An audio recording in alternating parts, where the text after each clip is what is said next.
Beberapa peraturan daerah Ogan Komering Ulu tidak dijalankan secara maksimal, seperti Perda IMB serta reklame.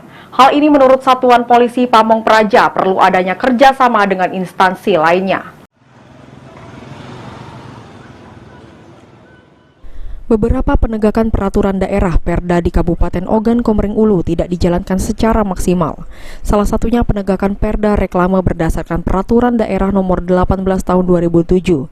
Setiap pelaku usaha yang ingin memasang reklame harus memperoleh izin terlebih dahulu. Namun kondisinya di lapangan beberapa bangunan ruko dan reklame dinilai menyalahi aturan dan merusak tata keindahan kota dan berpotensi membahayakan. Hal ini disampaikan langsung oleh Kasat Pol PP Oku Firmansyah karena Satpol PP tidak bisa langsung menertibkan karena tidak mengetahui apakah beberapa papan reklame ataupun bangunan ruko melanggar Perda.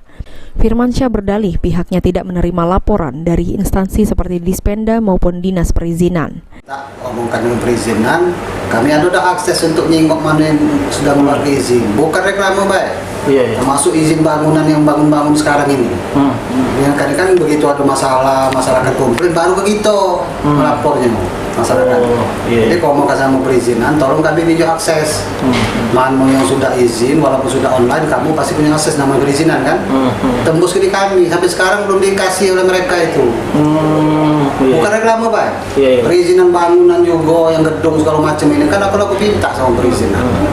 Maksud aku begitu izin keluar, entah itu online segala macam, tembus ke kami. Oh ini ada izin. Walaupun dia izin keluar, kami kan berhak untuk mereka nyingoknya. Izin itu kan pasti mengeluarkan rekomendasi kan. Izin dikeluarkan IMB misalnya kan, bangunan. Syaratnya harus ada siring, harus ada ini, harus ada itu, jarak dari jalan.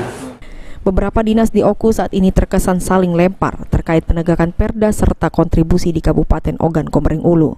Ari Pranika, PAL TV.